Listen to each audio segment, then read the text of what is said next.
From cottage to factory. In 1837, Charles Rockwell started what was possibly the state's first retail cheese venture, selling cheese made on his farm near Fort Atkinson.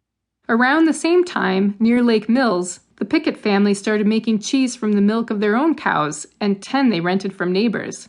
By 1841, they were milking 30 cows at their early co-op. Still, most pioneer farmers at this time continued to consume their milk and dairy produce at home. But a small number of farmers, mostly immigrants from New York cheese country, were beginning to experiment with dairying on a larger scale, expanding their home manufacturing to include cows or milk acquired from neighbors. But it was not until after the Civil War that a concerted effort to produce and sell cheese commercially was mounted in Wisconsin. Stephen Favell, who hailed from Herkimer County, New York, had built a cheese factory near Lake Mills in the 1840s.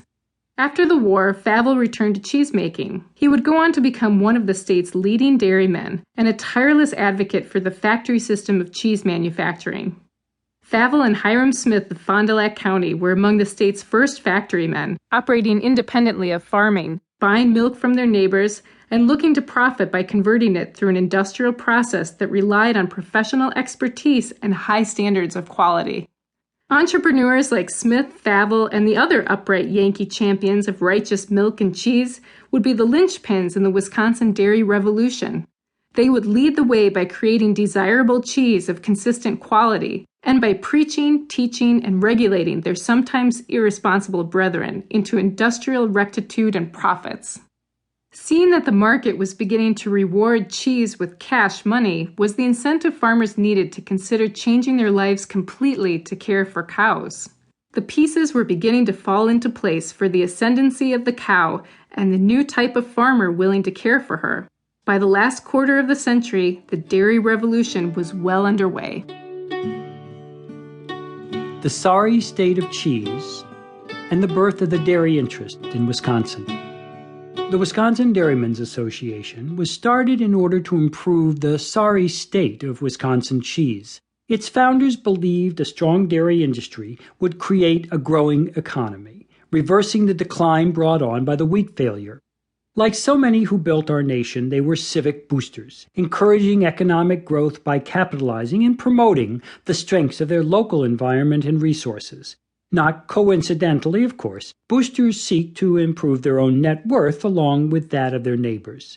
This sort of boosterism was one of the great economic engines that built America and Wisconsin. In order for the WDA to find markets for the state's fledgling cheese industry, it first had to improve the quality and desirability of Wisconsin cheese and lift milk up from its low and often adulterated state. As W.D. Hoard noted, there was no uniformity in the style and quality of our goods, and hence no buyers. Ultimately, the association had to protect dairying from human nature, that is, from the treachery and sloth of those cheesemakers, companies, and farmers who place self-interest above the interests of dairying as a whole. To cultivate human nature and battle selfishness, the association and other like-minded progressive interests would expound a new role for government in Wisconsin. They would help build the progressive state to correct and improve nature, especially its human variety. Regulation, education, and the uplifting of markets would save the dairy industry from numerous threats to the integrity of its products and profits. Hoard, speaking in 1879, could boast, "Wisconsin stands today as the second dairy state of the Union. Have we not a right to feel an honest pride in the result?" By 1889, the dairy interest had convinced the state to appoint a dairy commissioner to stand sentinel against threats, external and internal, to the quality and profitability of Wisconsin dairy products.